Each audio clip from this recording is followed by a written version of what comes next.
itself. There'll be an opportunity for that. I'd like to introduce our speaker tonight, who is going to help us get beyond pollinator gardens that focus only on pollen, and butterfly gardens that only focus on nectar, and bird gardens that focus only on berries. She's going to discuss what biodiversity really means in a bee, butterfly, and bird-friendly garden. Jennifer has been an organic gardener for over 40 years, and recently, inspired by Doug Tallamy's book, Nature's Best Hope, which I hope you all have read and have. I consider it my native plant gardening Bible about why I'm doing this. She recently transformed her garden from a food desert to a habitat oasis in a neighborhood in suburban San Carlos. She's also been very active in organizing for native plant gardening, and is going to talk about her organizational efforts to develop partnerships and inspire others throughout the Bay Area to begin their own native gardening. She's currently the chair of the Wildflower Ambassador Program at CNPS Santa Clara Valley Chapter, and she's also the founder of a next door group called Bring Back Bay Area Bees and Butterflies. So it's my pleasure to turn the meeting over to Jennifer Dirking. Well, thank you very much, Dave. I'm so excited to be here tonight. Thank you so much for hosting me. And I just have to say, my husband and I get up to Marin quite a bit because we, as you'll see later in the talk, love your nurseries up there. And anyway, love to come up there now and then. So I'm going to talk fast and go through a lot of slides and really welcome your questions. I want to leave lots of room at the end for conversation. But I also have a lot of words on my slide, you may notice, at slides, so that for those of you who are new to native gardening or there are new ideas here, you sort of have a roadmap. I'll give you a QR code at the end for these and a link so that you can access all of the links and everything and information that I share. So without further ado, I just want to very quickly, I'm just talk a little bit about my own background in gardening. You know, for many years, we lived in Seattle, and this isn't my garden, but it sure was a lot like this. It had delphiniums and Centranthus rubra, which I learned later was invasive, and beautiful flowers, always organic, never used pesticides. And I really, because I would see the butterflies and the bees come visit my garden, I thought that I was providing everything that they needed. But I didn't realize that actually these are all imported plants, and that to the native butterflies and bees and other creatures, this is a food desert. And so I would give them a drink like they were at a bar, but no food for their young, nothing to ensure the future of the species. So is it really any surprise that we don't see as many of them anymore? So in November 2020, my whole perspective changed. My husband and I saw Nature's Best Hope. It was hosted by CNPS Santa Clara Valley. And all of a sudden, hearing Doug Tallamy talk about this idea gave us a deeper understanding of the key elements that are missing in most traditional gardens. Like we had the flowery English border that I loved so much. Like I said, it's just a bar. It's not a restaurant. And we really need native host plants to feed young caterpillars and ensure the future of species. I also had no idea how severe insect declines were, that we are in the midst of an insect apocalypse, and that it wasn't just the monarch that is becoming more and more endangered, but in my neighborhood, the 249 other butterflies and moths that live here, and all the other insects that break down debris and keep us humans alive. So I realized that we all have to fight back against their extinction, and we have the power to do this. We can do this collectively, and we can bring back these species and have a much richer experience in our gardens. But I want to go into a little bit more of the data about the situation for those who are new to this idea. Just a quick look, how severe is this? Well, this is showing a 41% decline just since, what is this, over 1 decade. So what does that mean? Well, in another talk I heard, Doug Tallamy said at the current rate of decline, we have about 17 years before we hit a point of no return, where we don't have enough pollinators to sustain humans, or different insects to break down debris, or butterflies and caterpillars to feed the birds. So we really, it's starting to threaten humans if we don't do something about this. And I want to just do another little bit of a deep dive into the causes of this decline. So, for one thing, we've built our homes on the land that all these insects developed on over the years. And these insects co-evolved. The plants were here and developed certain ways to defend themselves against all the insects eating them. And the insects developed the ability, like the monarchs, able to eat milkweed, to specialize on different plants, different host plants. So us paving over them takes away that food source. We've also brought in a lot of imported plants. That's all I really had in my garden in the beginning. And so we've used pesticides. I've actually never used pesticides and herbicides under any circumstances, because they're very toxic, not just to the insects, killing indiscriminately, but also to humans. So you may be aware of the non-Hodgkin's lymphoma related to the use of Roundup and other herbicides. We really need to not use any of those chemicals. Agriculture globally has put huge stresses on the native land that would support these different insects and ecosystems. And then climate change, as we're all experiencing right now. The extreme weather threatens the bugs, and we have more fires and more rain at times we wouldn't anticipate it. So all of these things are adding up to a pretty sad story for insects. And we may feel helpless, but actually there's most of the things on this list we can do something about. So that's what I find really exciting. And once we kind of understand some of the dynamics. So we'll start with the very basics, that plants serve as the basis of life on Earth. They take the sun's energy and convert it into food that feeds all of the ecosystems. And again, reiterating, it's the native plants that co-evolved with the insects and other animals that are actually able to take the sun's energy and convert it into the ecosystem that feeds all life forms. And did not know this till I heard Doug Tallamy's talk, but the biggest consumer of plants and converter to energy for other creatures are caterpillars. And so caterpillars, they're the powerhouse of the ecosystem. As I said, biggest converters of plant energy to food. They eat the native plants they co-evolve with. They're highly nutritious food for baby birds and for adult birds as well. Think of them as little sausages. But over here on the left, I just want to point out too, we're so programmed to think of any kind of hole in a plant as damage. And I look over here at this beautiful poppy that has a hole in it. And there's a little, I looked up this caterpillar, a Neoterpes edwardstata, eating away at that, standing up on its little tippy toes. I know it's not technical terminology there, maybe pro legs is better. But there's this little caterpillar, and you look at your garden, you don't even see it, and you barely even notice that there's a hole in your poppy. And when you stand back, Doug Tallamy calls it the 10-foot rule, stand back 10 feet. You see a field of poppies, they all look beautiful, and some bird gets to have a snack unless Neoterpes edwardstata here gets to turn into a butterfly. So just looking again at the data about what these caterpillars are eating, on the left are all the native plants. And this is courtesy, Doug Tallamy had provided the data, and then the Bringing Back the Natives garden tour in the East Bay. Kathy Kramer actually put this together in this lovely chart. But all those green bars are the native plants that feed the ecosystem. The oaks, the currants, the ceanothus, the native cherries, all of those fabulous plants. And then on the right are all the imported plants that we brought from all over the world and put in our gardens that may feed one or two things, but really are not big feeders of ecosystems. Eucalyptus, agapanthus, ice plant, ivy, it's everywhere. The list goes on. So, and this is across the globe. So across the globe, we've created just these huge food deficits. And so we really need to look at all of us planting the native plants that feed the ecosystem.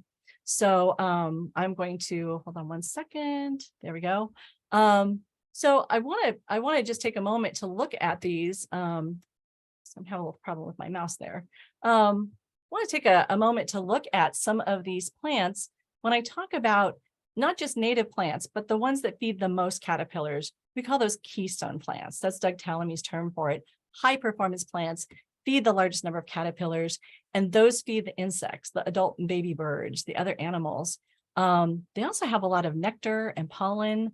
That also feeds the ecosystem. And then they produce seeds. So those are eaten by the birds all year round at the different times that they mature. And then the leaves, if we allow them to fall and fertilize the ground, then they have they soften the soil, and we have a much better ecosystem. And I just want to take one moment to kind of look at these plants with you, because the manzanita on the left, there are hundreds of species in California of these, and they go from tall trees to ground covers to everything in between. There's so many to choose from. They will fit into almost any garden situation that you have. Same thing with the California lilac. I accidentally planted some in the shade. It's supposed to go in the sun. It's doing beautifully, actually. Sunflowers, beloved by the bees and monarchs and the birds. Buckwheat, I've heard that described as a plant. It's a disco on a Saturday night where insects are concerned. All the insects love buckwheat. Doug Tallamy says, if you do one thing, plant an oak. That's in the lower left. They come in various sizes, so you can look up oaks and determine which ones work best for you. We even have a native rose that grows in shade, lupin that grows in sun. And one of my favorites, this currant over here on the right, it's a ribes. All sorts of varieties of that.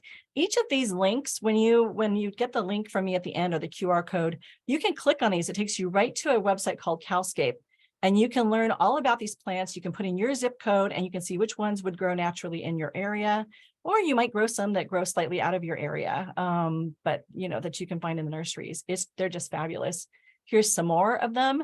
This blue elderberry on the left is the birds love it, and so we're going to plant a lot in our backyard near a creek. We have coffeeberry, which is evergreen and beautiful and makes a lovely shrub in the garden. Coyote bush that comes in low forms and high forms. Very, very good basic standard plant. Fuchsia flower gooseberry, I have to do a little shout out for this one on the far right.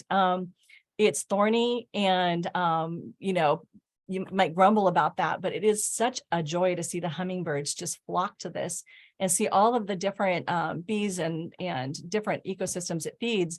The thorns can actually work in your favor. If there's an area in your garden that's being trampled by dogs, or people, whatever, not respecting your property, you just put a couple of these out and nobody's going to step on them.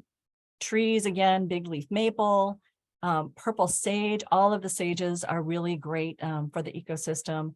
Hollyleaf cherry. It doesn't have a very big fruit, but it has a large stone in it.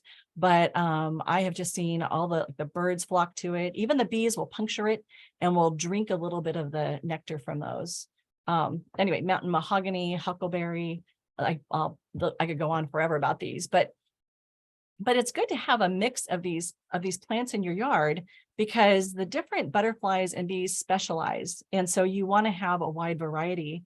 I want to do a quick shout out to the native strawberry I planted in my yard just 6 months ago. It's taking off. Beautiful ground cover, suppressing weeds. And also the native aster over on the right and the goldenrod below it.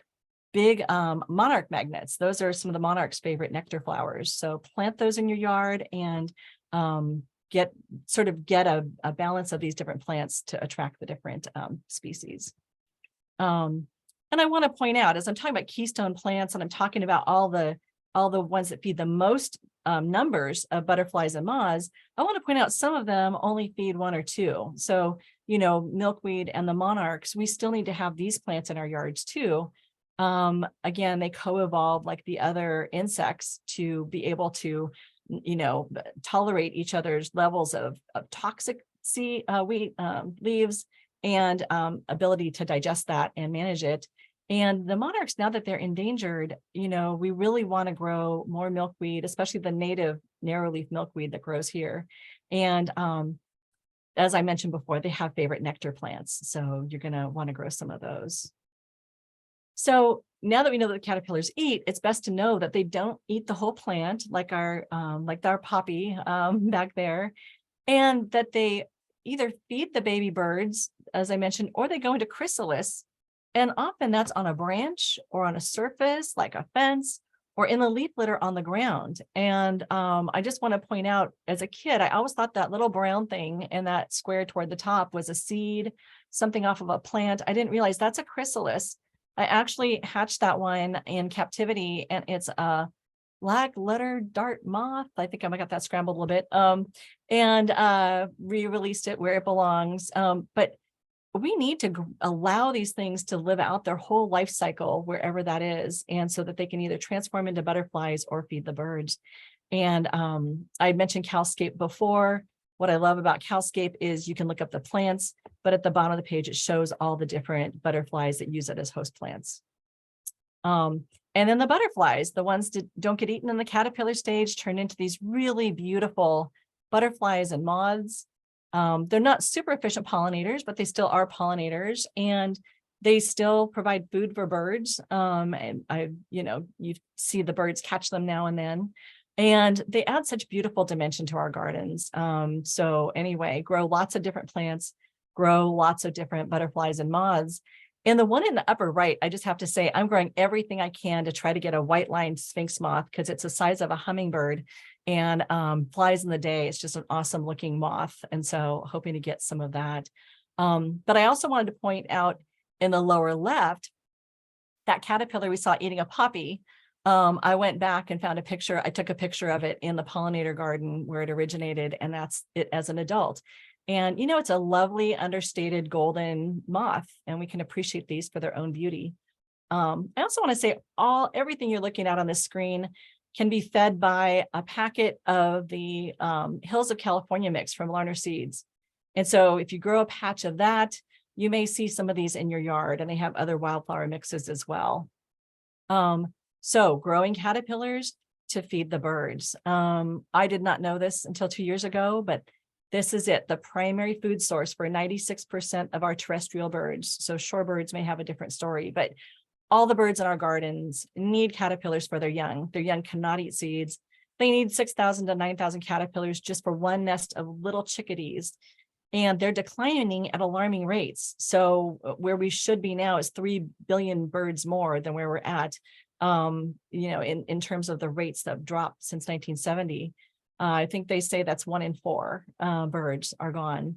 And increasingly, they're confronted with lawns and imported plants that take away the habitat that they could use to feed their young.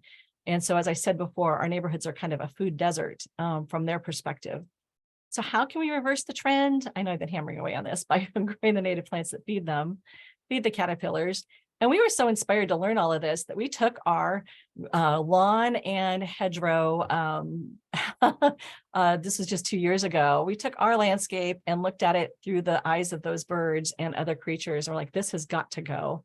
The lawn, I learned, is the largest crop in the United States, 40 million acres. It does not feed people. It does not feed the ecosystem. So lawn really needs to go. And Doug Tallamy says you can keep 30%. So if you really love your lawn, maybe you can have a little patch of it. But I say, take it out, do something better with the space. We tore out all of the imported plants. We took out the box hedge. By the way, that middle picture of my husband ripping out the box hedge was during those torrential January storms, and the ground was so wet. It was easy to rip it out. Easy for me to say this because he was the one doing the ripping. But we tore out that box hedge. There was nothing eating it. There was nothing living in it. And then because we worked during the day, I did a little bit of night gardening. It's dark in January, and so you can just do some night gardening. And we had the committee coming to evaluate if our house could be on the garden tour. So that lit a fire under us. So we planted all sorts of ribes along that whole area that was just box hedge. And ribes will feed, the native currant will feed a lot of different Lepidoptera. So, and we did our front yard, because your front yard is where you have all the neighborhood conversations and you can evangelize this kind of work. So, and then, you see my great drawing skills here. It was the middle of a pandemic. There was no one really to come consult for us. We called a few different people. It didn't work out. So we just sketched it up ourselves, and we read some books that really helped. So on the left is the California Native Plants for the Garden book. And that is really the classic. If you want to understand the plants, all the information is in there. And a little more light, or I found it just fun reading, was The Secrets of the Oak Woodland by Kate Marienchild. That helped inform us. Designing the California Native Gardens, that one talked about the different types of garden spaces, different types of ecosystems like the oak woodland and the coast scrub, the different types of environments that we are gardening in on our land.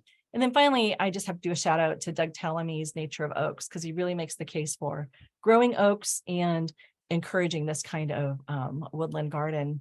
And we decided to hand water. We're going to grow keystone plants that feed caterpillars. We're going to not put in any irrigation. We're going to plant the things that would grow naturally here. And we went on some garden tours for inspiration, and that really helped. So, and I just want to do a shout out to the Marin chapter for having a great plant list for planting under oaks, and we used that as well. And just as far as the approach, we focused on small areas, created little rooms in our garden. And that way we were able to kind of make it affordable, do a little bit at a time, pay as you go. It was so much fun to explore the nurseries, and you are so lucky if you're tuning in from Marin, because we love CNL in Mill Valley. Just love Mary, the garden manager there. And just 21 minutes to the east is the Watershed Nursery in Richmond, which has a huge selection. I know everyone here probably has their favorite nurseries, but those are just two of our go-tos, because we work during the week, as I said, and a lot of places aren't open on weekends, and that really worked for us. And then also, we bought seeds online. You can get a lot started from some seeds from Larner's Seeds, and it was just fun to pop over there and have an excursion over to this actual shop. And then, I mentioned we manage costs by just buying maybe a few larger items, like an expensive manzanita to put in one corner, or, a couple coffee berries that were a little more mature. But then we bought a lot of like $16 ribes and, $18 ceanothus. And we bought some things that were almost, I kind of justified it saying it's like getting a bouquet of flowers during the week, and put it in the ground, and it lasts so much longer than a bouquet.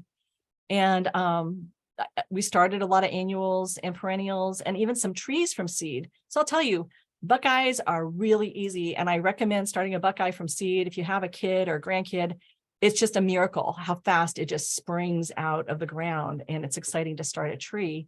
And toyons, I was amazed how easily I could start toyons. And so we're trading seeds and plant starts with friends and neighbors now. So that's been a lot of fun as well. And as you can see, without the box hedge and everything, I know right now it looks like it could grow a little bit, but we grouped things. We knew that we had oak woodland, and so we had dry shade, and we have the currants and the ceanothus and coffeeberry there. And then we added some perennials that grow well in shade. And so the asters along the drip line of our giant oak, and the heuchera, hummingbird sage, bee plant, those are just a few. But I'll tell you about those. The hummingbirds do a circuit through our yard now. And you see them like whip around the oak tree and hit all the heuchera over to the gooseberry to get all the blossoms there, back to the hummingbird sage that grows really beautifully in shade. And so you really see the life start to come to the garden and really explode. And now we have a full year of bloom. And so that also is really helping all of the different creatures. I mentioned avoiding pesticides and herbicides before, so I won't belabor it now, but I can't say enough about I can't think of a reason I'd ever want to use them. Create a resilient habitat, let nature resolve the issues. And we're only 2 years in, so I'll talk to you, down the road if I have a problem. But this kind of shows how it works. There's seating areas, there's a little cafe toward the house. There's a beautiful little sort of destination rock that the crows can bathe in. It's just so much more interaction than we had with our dead lawn and our useless box hedge. And I got to tell you too, we're interacting with our neighbors a lot. So we'll be out there. My husband plays guitar. We might have a little bit of wine. Boy, do the neighbors ever come around if you have some wine, and it's just a lot more enjoyable than it was before. And we left the leaves and the acorns on the ground for the first time. And that's been amazing. So it provides shelter, it provides nourishment for the soil, it protects all of those chrysalises that fall to the ground. And it's a warehouse of food. Today, we're in spring, I still see the squirrels and some of the birds going and rummaging through the leaves that we've left on the ground and finding food. So we just love that. And then the hummingbirds, are visiting all the nectar plants and eating tiny insects. And I don't know if you knew that, but they actually eat more. 80% of their diet is insects, and 100% of their babies eat insects. So those are the nectar is nice for the hummingbirds, but they really need the food as well. So anyway, it's a restaurant now. It's really taking off. And just a quick profile, because I mentioned about learning how this can help us if we're doing food gardening as well, boost your crop.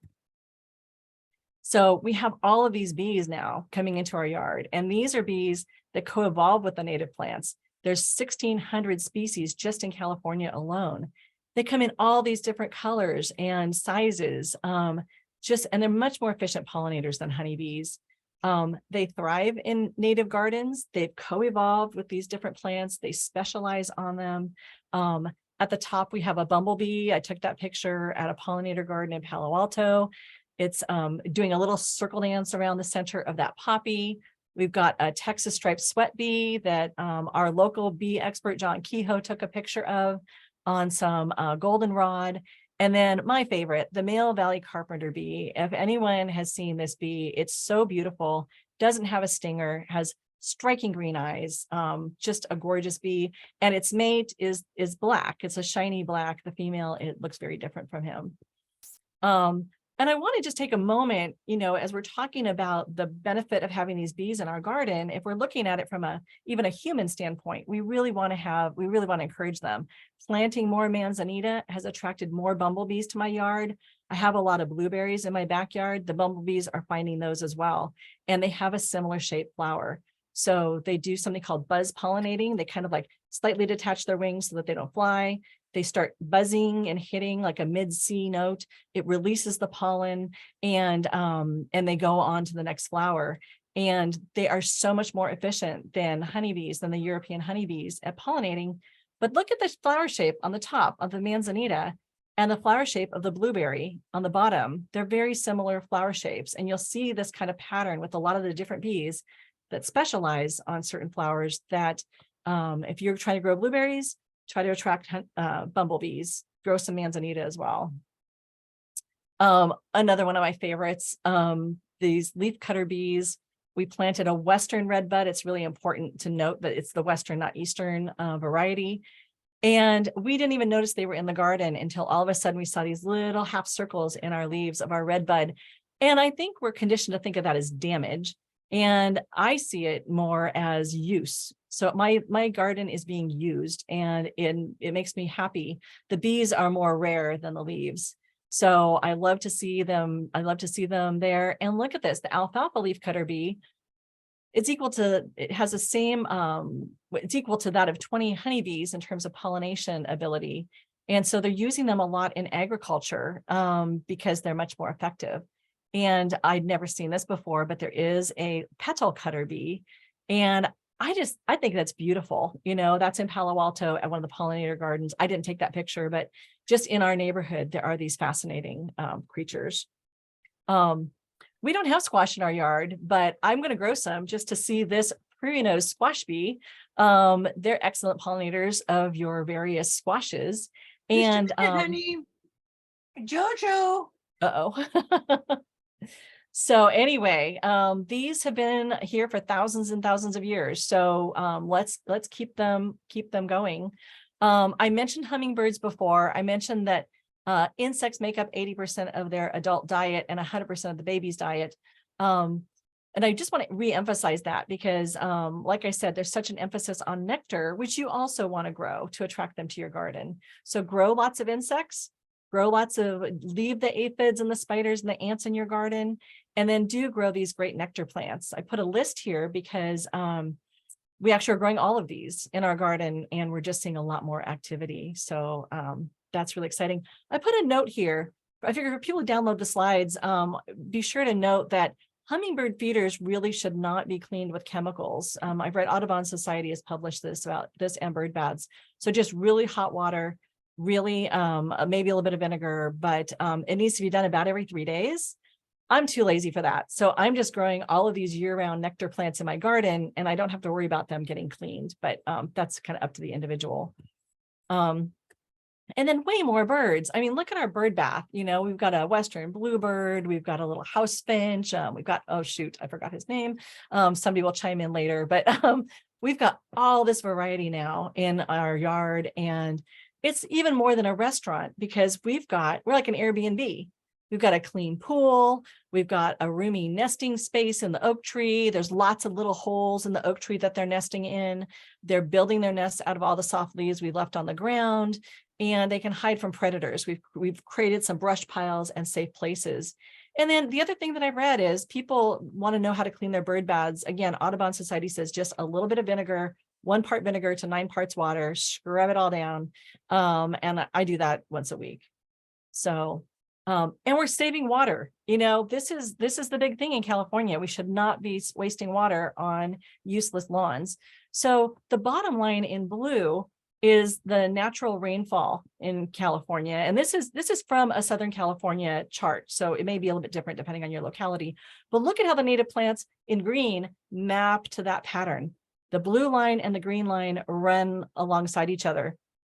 The other imported drought tolerant plants, maybe from Sydney, Australia, are used to some kind of rain in the summer. They're used to some kind of, and so they've evolved to really require a lot more summer irrigation. And so that's going to cost money, wastewater. And along the top is this red line going back again to lawn. It accounts for 40 to 60% of landscaping irrigation in California. And again, it's the biggest crop in the United States. So I think the red line needs to go.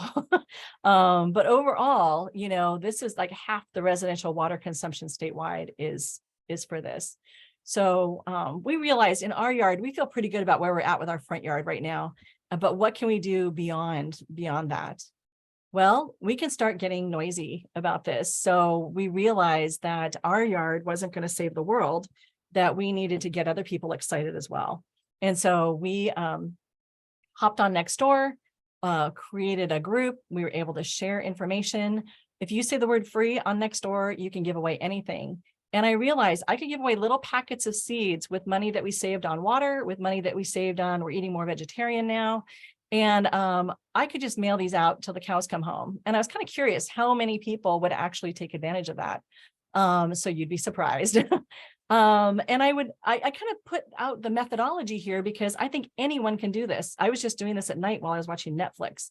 But you can create a group, you can send out seeds to people, you can have in the group, you can have an ongoing conversation.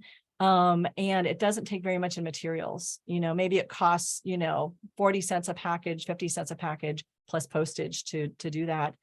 And anyway, it was just fun. I've made so many connections as you'll see. And then it was also fun just to like carry seeds around and give them away and share them with people, surprise them in line at the grocery store. And anyway, and people are just delighted to get something and try it out. And then they start thinking about native gardening, because in addition to the seeds, I always give information. I give a handout with it and people can learn more about why this is important and what they can do. My grandsons even got into it. So around Christmas, we drove around to a lot of little libraries and my grandson was in the car putting ribbon on packets of seeds and a little kid's book about butterflies and monarchs and things like that. And we were leaving them in little libraries. And so that was really fun. And so the results, the Nextdoor group that I started a year and a half ago has 428 people in it now. And they're constantly sharing information and seeds.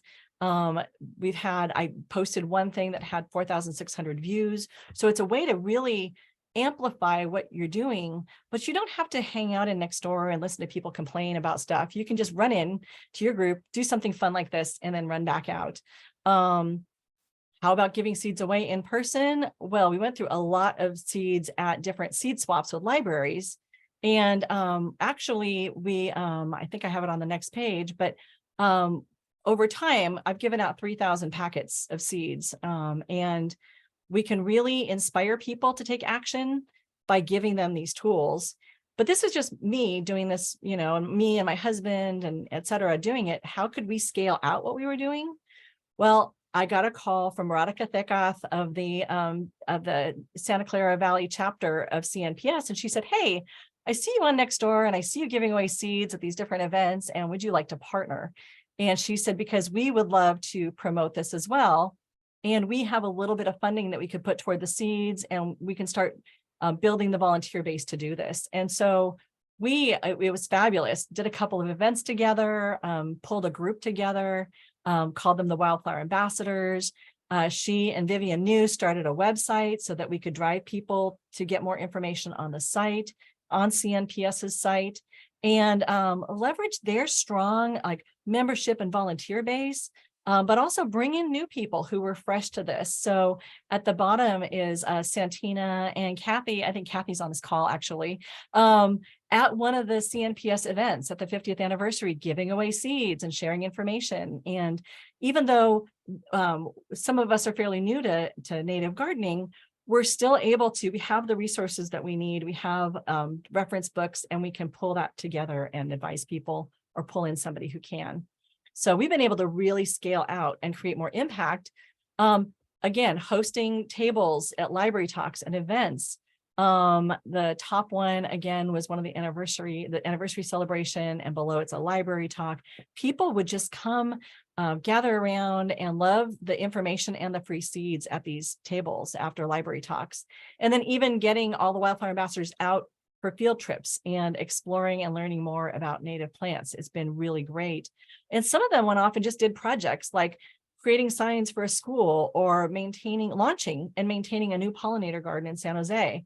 So it's not constrained by any of my ideas or CNPS's ideas. It's actually people being able to be creative with this. And then where we are at just after 1 year, we've got 25 members. We as a group have distributed about 1,180 seed packets and handouts. Like I said, somebody started a pollinator garden, somebody created signs for schools.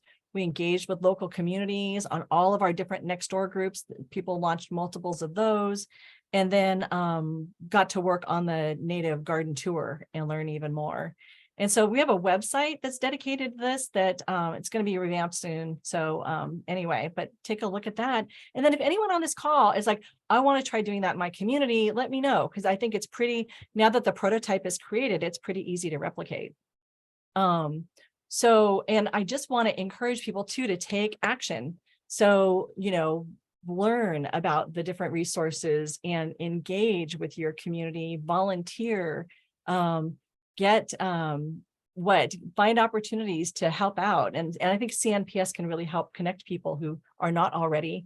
And then I love the native garden tours. Unfortunately, the one for Santa Clara is just passed, but the East Bay one's coming up. And so there's virtual tours next weekend.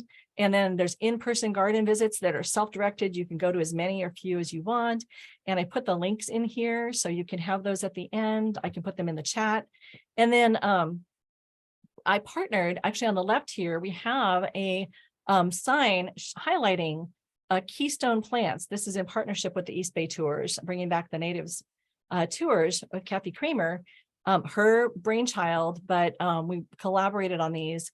And it really gives a nice visual to people, maybe at schools or whatever. You can use these signs and help educate people about the fact that an oak will feed 270 different types of butterflies and moths, and they're gorgeous. I think the caterpillars are gorgeous, frankly. So anyway, all of that is, take action, but also if you have not done so already, create your own bee, butterfly, and bird restaurant. Think of the food you can provide in your garden. I have to do a shout out to all the regional CNPS chapters, because each one has unique things on their websites that help if you're a gardener. I kind of called out the different links here to just those gardening pages, but there's so much more. But it actually, we were 6 months into our project before we even realized this existed. So huge resource for all of us. So check them all out. And then also you can hop onto a native gardening forum and share ideas or hear people's ideas. You can learn how to design your own garden on Calscape or Bloom, California. You could join CNPS if you haven't already and be in the loop with all the different activities. And then I finally had to say, just listen to Doug Tallamy's talk because it's amazing. And I'm just really grateful to CNPS for opening up all this whole new world to me and my husband and all of our friends. We're really getting involved. This is way too much information. I recognize these are even more links, but because I'm sharing the handout, these are places that you can go. It took us about a year to pull all of this together and figure out what was the roadmap for helping our friends and family also grow natives. And so in addition to the CNPS websites, we found other things that weren't necessarily just on CNPS sources for seeds, or where nurseries that we've gone to, or books that are not just plant books, but also about butterflies and bees. So all of those things are here. And I do want to point out, there's even a field trip link here. A homeschooling mom asked me, do you have any resources for kids? And I kind of crowdsourced this. I put it out there, and people have added different ideas, whether it's virtual tours of things that you can see or actual places to go. I think it's a great resource. So I'll leave it at that.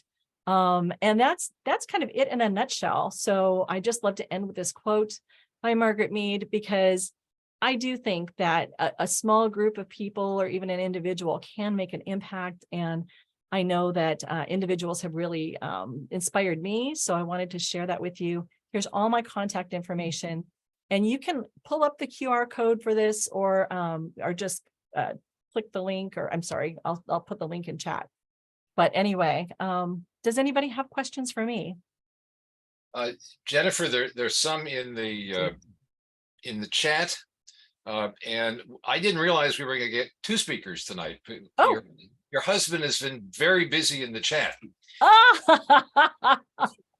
Well, I hope he's not undermining me. I'm kidding. Let's give it a test. The first question is about milkweed, about whether to plant narrow leaf or showy, or whether both are fine. And the ants, Brian is saying, agree, Jan, as long as you're 5 miles from the coast, I think either showy or narrow leaf are fine, as long as you avoid tropical milkweed, and which can spread disease.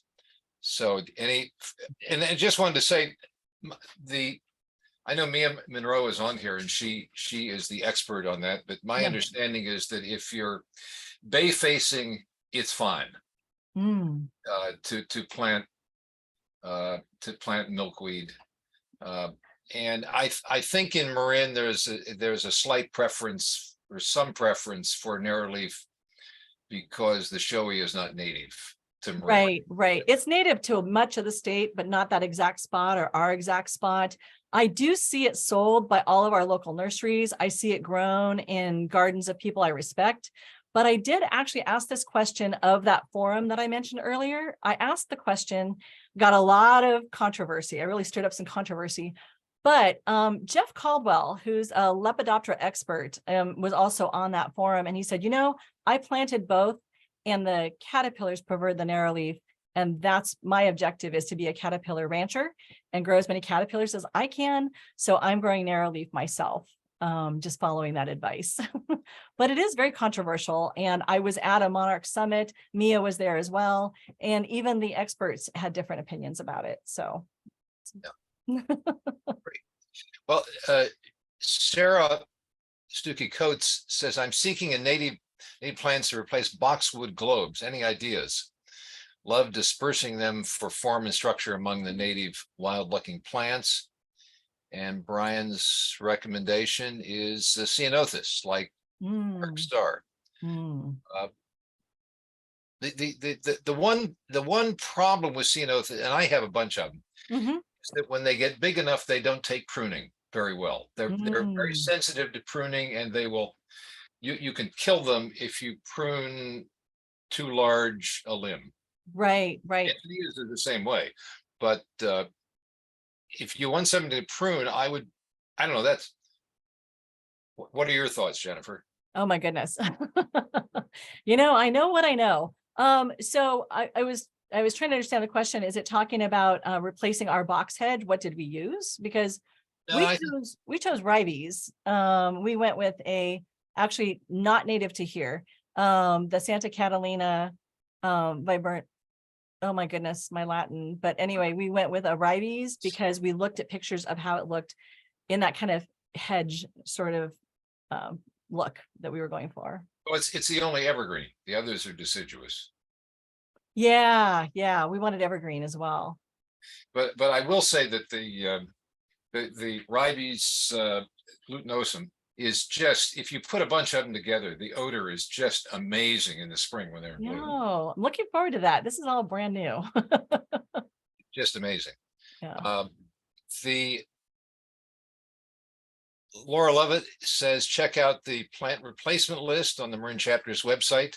Oh, great. Under Fire Smart Landscaping, focus on medium and hedging shrubs, many of which take Oh, uh, I'm some making a note of that. coffee berry takes pruning very, very nicely. Yeah, and we're growing the Eve Case cultivar and the Mound San Bruno so that they're smaller coffee berries, is my understanding of them. And Laura's mentioning our Marin Chapter sells seeds during our spring plant sale, which is going on right now. Oh, great. And Brian says, leaving the leaves seems to be the biggest key for us. That Because- was the single thing that did the most, I would say.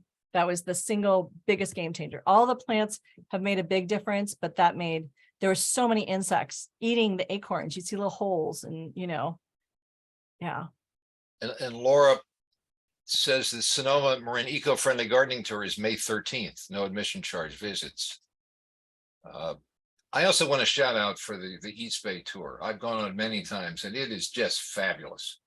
Yeah, I don't think I spent enough time really recommending that. And it's May 6th and 7th in person. We got so much inspiration. And take a camera, take pictures, note what you're looking at, because you can go back and it's a great reference for ideas for yourself, creating ideas. Let's see. Oh yeah, thank you, Vivian. She said Catalina currant, Ribes viburnifolium. That's what we planted. Stacy Weinberger is asking, do butterflies and bees like and birds like cultivars? I've heard other people say, try to go with straight species, and that's what they do at Watershed Nursery. So, maybe do the bulk of your planting from not cultivars. I don't know enough to have noticed a difference. I haven't seen it in my own garden yet, but our garden's only, technically some parts of it are only like 6 months old. Are there any questions from the group? If you want to raise a hand, it's too many. Jennifer, what now that people hopefully have had enough time looking at the Oh yeah. Yeah. why don't you take it down so we can see more of the Perfect. the participants? Yeah, that's great. And Oops. so if anybody has any additional questions. See? We have some more in the chat. We've grown a buckeye from seed. It's 7 years old, about 15 feet tall. Mm. Relatively small yard. We had an native gardener say that we had to take it out because it would grow too big. Can we prune to keep its size manageable? Well, first, buckeyes don't grow that big. In my experience, I've had one for almost 20 years, and it's probably 10 by 12 in relatively good sun. So I would disregard that advice unless you really need something small, because buckeye is not a large tree usually. There are exceptions, but in the garden, it's pretty well behaved. Now, pruning, I've never pruned it. I don't know if anybody has anybody in the group has experience pruning it. Maybe you want to just unmute and give us your advice. It's a pretty regular tree. It really doesn't need much pruning. It's a lovely sculptural tree. Yeah, and I was going to say, we have a small yard, but we have like an area behind our house that has a buckeye. That buckeye is like 20 to 30 feet tall. So I think they can get a little bit big, but it's growing like in a creek. So Okay. Yeah. Ours gets pretty, it drops its leaves in the summer. It gets pretty dry. Someone asked for the Nextdoor group link, and I just put that in the chat. And I'm still getting my act together here. I will put the link to the talk, if anybody wanted that and didn't grab it just now or didn't, I will put that in the chat as well.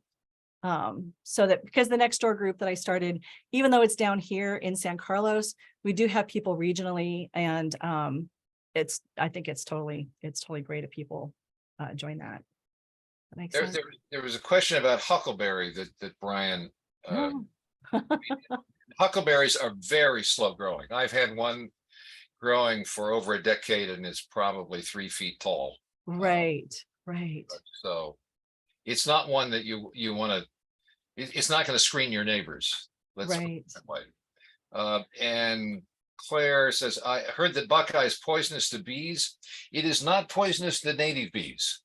It can be poisonous to European honeybees. Mm-hmm. But Yeah. the native bees love it. Yeah, that was something that confused me when I heard it years ago. And I was like, how could something be, but it is because they didn't co-evolve together like the other insects. And so that is unfortunate, because I love honeybees too. So, but you know, we're going native here. So. And Laura Lovett's making the same point in the chat. Sarah asked, can you address how the cultivars and natives are different from the straight species? Do they support much fewer fauna? You know, I'm not really an expert on that. I might check with some nurseries or some, you know, my expertise. I've only been doing this for 2 years, like 2020 was the beginning of my knowledge. But what I know the most about are the things that have worked for us, and then the ways that we've gotten people engaged and actively involved. But I would say this: when I was shopping for natives, at first, I didn't know about all the different nurseries, and I was only going to Wegmans, my local not native nursery, and buying what they had. And even with doing that, I had more bees, I had more things coming to my yard. And so I felt like it was you know, kind of a necessary step for people who don't have access to straight cultivars. But I think if you have access, like at Watershed Nursery or at some of the other nurseries, just buy the straight species, and probably is best for the ecosystem. I'm not a botanist, but my understanding is that a cultivar is simply a clone of a native plant, of a species. That is, it's not a hybrid.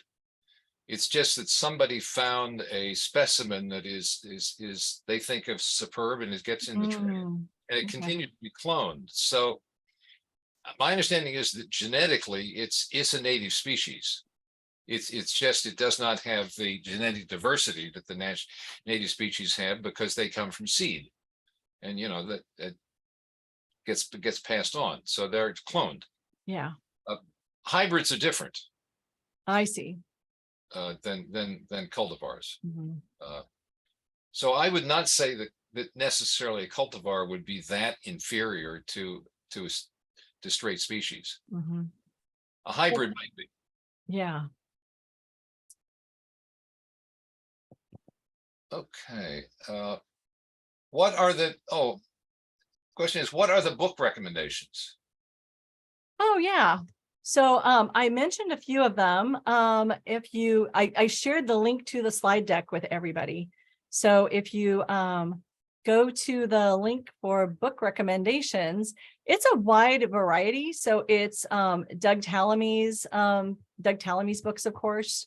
So The Nature of Oaks and Nature's Best Hope, I think, are really good for inspiration and understanding the why of what we do. One of the things in my slide deck, again, you can click on the link and have the whole slide deck yourself, but is this Designing California Native Gardens by Glenn Keeter and Allery Middlebrook. A lot of people actually know Allery.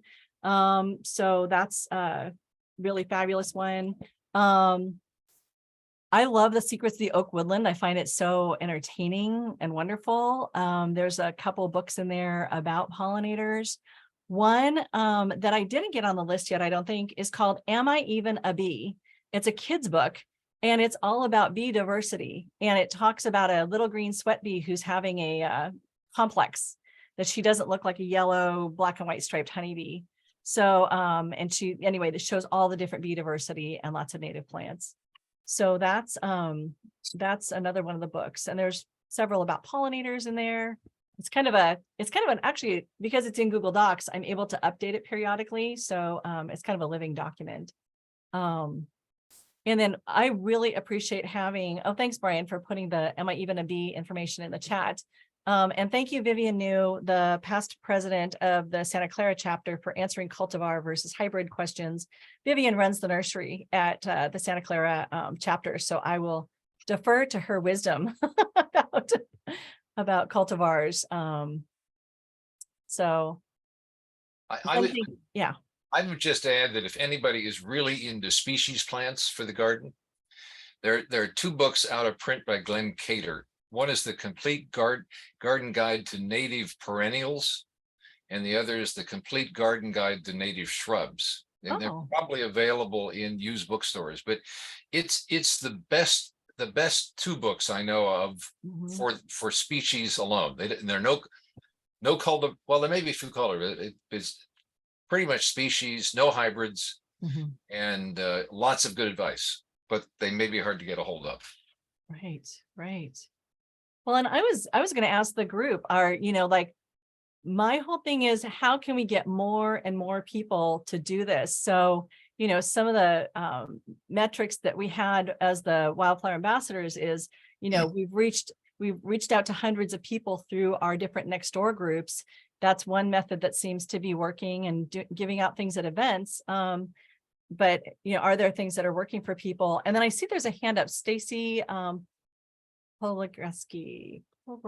Stacy. Yeah, Pogorzelski. Thank you. Hi. Yeah, thank you. Your work is so inspiring. This is something I've been thinking about to try to spread the love of native plants in Novato. I'm curious if you've heard from people that, got your seed packets and were able to sprout them or weren't, or, you know what I mean? Did you get feedback from people on how successful they were? Yeah, and I think I kind of skipped over that. I'm sorry, but we got really great feedback. Some people said, I had many different responses. So some people tried milkweed and either were successful or really decidedly not successful with that. And people started helping each other in the next door group with methodologies on that. But, some people, I caught them at just the right time. And they were like, oh, I was just discussing, like, I just scraped my whole yard and I was figuring out what to do. And they were going to go with drought tolerant, but they were going to grow a lot of things that would still need a lot of water because they were not native. And once they heard the case for native has the extra bonus of it's going to feed the ecosystem. It's not going to be a sterile landscape. They said, and I gave them links to designers in their area, because those are things that are on the CNPS websites. And so being able to connect them and have them go native for their whole garden, that was really encouraging, because the seed packets themselves it's like a nice little, it's like a sampler, right? It's really the information that goes with them that gets people to really embrace native gardening and really start thinking about what they want to do bigger picture. Does that answer your question? Yeah, I'm just, because I know, like, I grew a buckeye and I said to my neighbor, hey, do you want this? She's like, sure. But we haven't done the irrigation yet. Like, I just knew she really didn't know what was necessarily how to plant it and how to do stuff. So I love that you were handing out information too. I think I need to take that to the next level so that people get, because they just really don't know. Like, she just doesn't understand. Well, no, after 2 years, you probably won't need to water this buckeye, whatever, in the summer. So that kind of thing. Well, thank you. Sure. If you go to the link that I put in the chat of this whole slide deck, it also has, like, I have a blog, but it's very nascent. It's all very, because like I said, I'm working full time, fundraising at Stanford Medicine is like kind of intense. So during the day, I'm really, spoken for, but, I'm trying to do lots of little things that can leverage that kind of, getting more and more people informed. Yeah. I love that. Just like, hey, you have 2 minutes on Nextdoor, 7 minutes. You don't have to. Yeah. It doesn't have to be a lot. It can be a little bit each time. Yeah. Yeah. Like this morning on Nextdoor, and you guys are all welcome to join because the link is in the chat as well. But like, on Nextdoor, I threw it out this morning. Oh yeah. This coming weekend is the virtual tours for the East Bay. So the 15th and 16th, totally free, sign up. And then there's also like Doug Telling Me Live. I should have mentioned that part. Doug Telling Me Live, 10 a.m. on Saturday. It's like Santa, right? It's coming. So anyway, I really recommend just tuning in as much as you can to those types of things.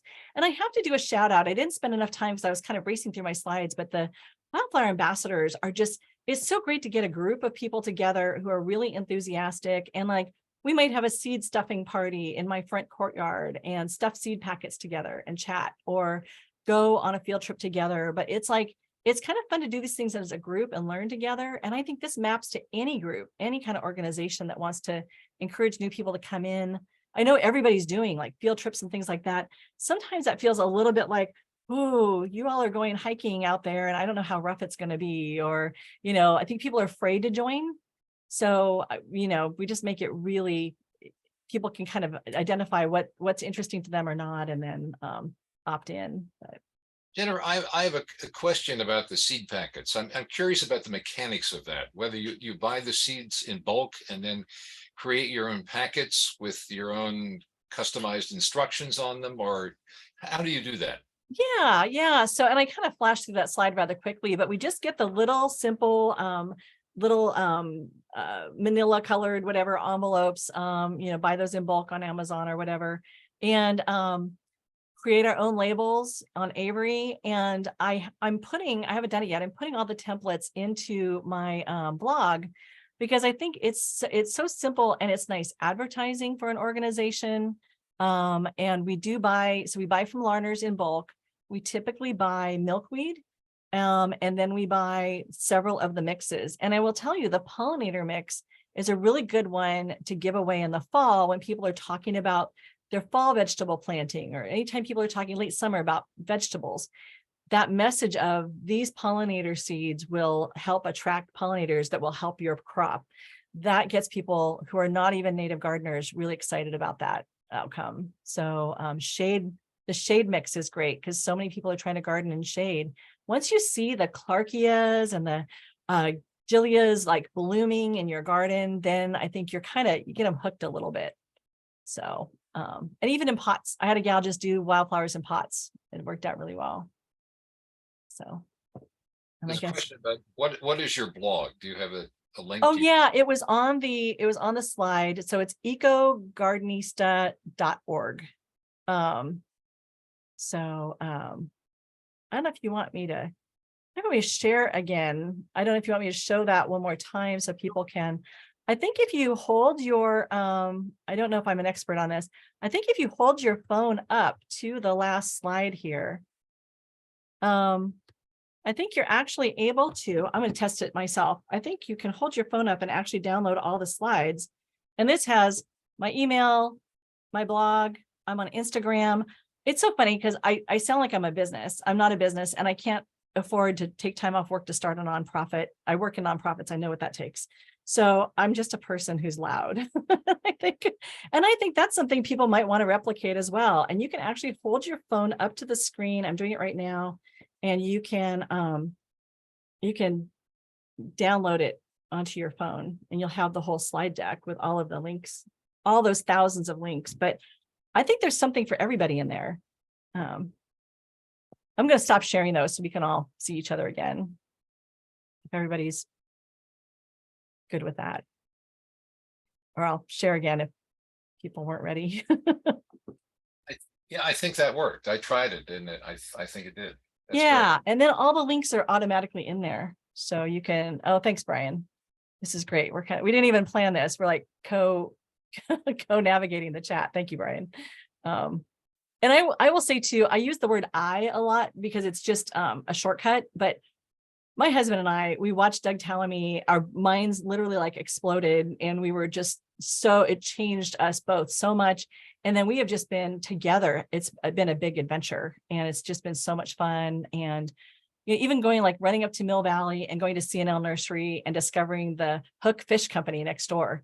Fabulous food, and a beer. He gets the beer, I drive home. They have containers all around the whole complex with all these native plants growing in them. So it's even just a good place to go and look at what's going on in the different containers at all around CNL Nursery. I feel like I should have people like raise their hands if they've been there. And I don't know how many people are in Marin on this call or outside of Marin, but anyway, you have great resources.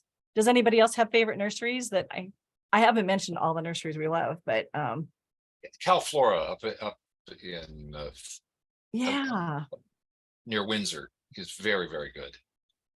we need to get up there sometime. Oh, and Native Here. Thank you, Cassie. I have to say about Native Here, they were one of the few places you could go on a weekend during the pandemic. And so we actually have quite a few Native Here plants in our garden from those lockdown days. We did go to Oaktown, and Brian got some pseudonaphthalum. Is it Californica? He got some, I love it, rabbit tobacco, ladies tobacco, whatever. It smells like maple syrup. It grows in the hills near us. Paul Furman's nursery in Bay Natives down in the Bayview. Oh yeah. He has all kinds of unusual plants you can't find anywhere else. Yeah. That is another good one. We have bought some things there as well. And Pete Blow's nursery Yeah. over in Oakland. East Bay Wilds. Yeah. Lots That's of good. unusual plants. I haven't been able to make it when he's been open. Like I haven't taken a day off work to go there. I'll put it that way. But I should sometime. And then Annie's Annuals. We did go over there and they had a good selection. Yeah, and actually I should mention, I myself, when I'm within the CNPS chapter and we're doing an event, I give away CNPS seeds, but I do have a lot of my own narrow leaf milkweed. If people on this call want to start some, just ping me. So you got my email. I'll send you some. I usually package up about triple what you get from botanical interests. So anyway, happy to send out some. And yeah, Linda Vista Nursery, I haven't been there yet either, but that's down our way for people who are in this area. I also have to give a shout out to all the CNPS nurseries, but also the Santa Clara one especially, because it's been such a godsend. Like when we were all locked down and it was hard to get things, able to get over there and get some material from them. Our bee plants from there are doing amazing, as is the hummingbird sage. So when I said our hummingbirds doing a little circuit through the garden, that's been really popular. Are there any further questions? Yeah, I was scrolling through to see if any hands were up or anybody just want to chime in with their thoughts. It's great to see. Oh, Sarah, I think you're calling from space. Oh no.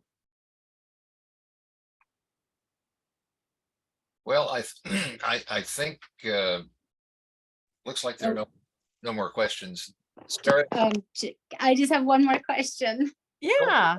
I think it's so cool you've distributed so many seeds, and I just wondered if you could share how you instruct people to get them to go, because to actually germinate. And it just seems like a lot of people have mulch, and do you tell them to pull away the mulch, and do they do it during the rainy season if we get rain, or do you irrigate? It just seems, I see a lot of schools doing seed balls and things, and it's so great, but I often wonder how many actually successfully establish and start doing their awesome Right. little native plant thing. Yeah.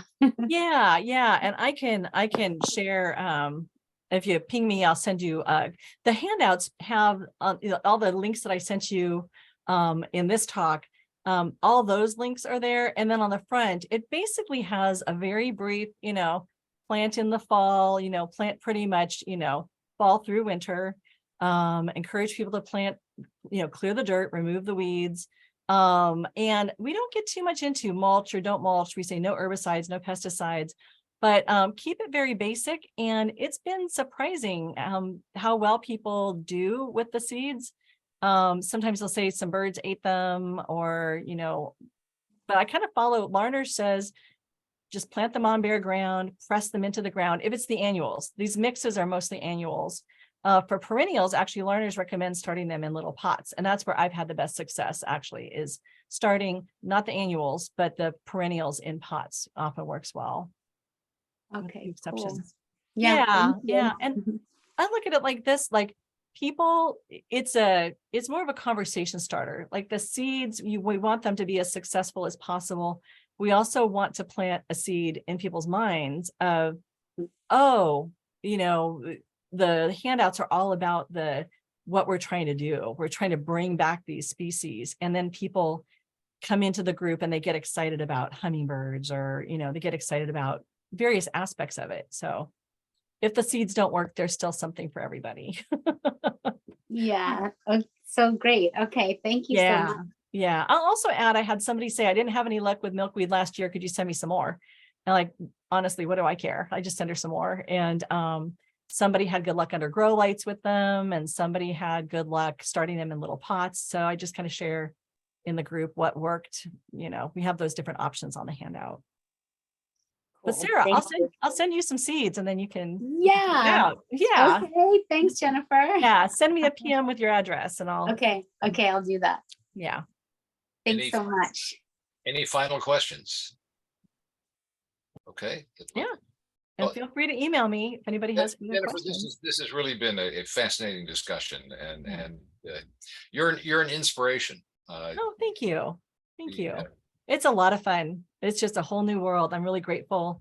And I'm grateful to CNPS for like making this kind of thing possible. We never would have even known if we hadn't seen that video. So Well, CNPS is just the volunteers, and yeah, I know. It's all of you. level, and that's what makes it happen, and that's Yeah. Yeah, that's true. Yeah. so, thank you. Thank you so much. That's great. About next month, we're still in process on next month's speaker, so stay tuned, and it will come out in email and on the website. So we look forward to seeing you Excellent. next month. And again, Excellent. Jennifer and Brian, thank you very much. Good night. Thank you. Thank you. Have a good night, everybody.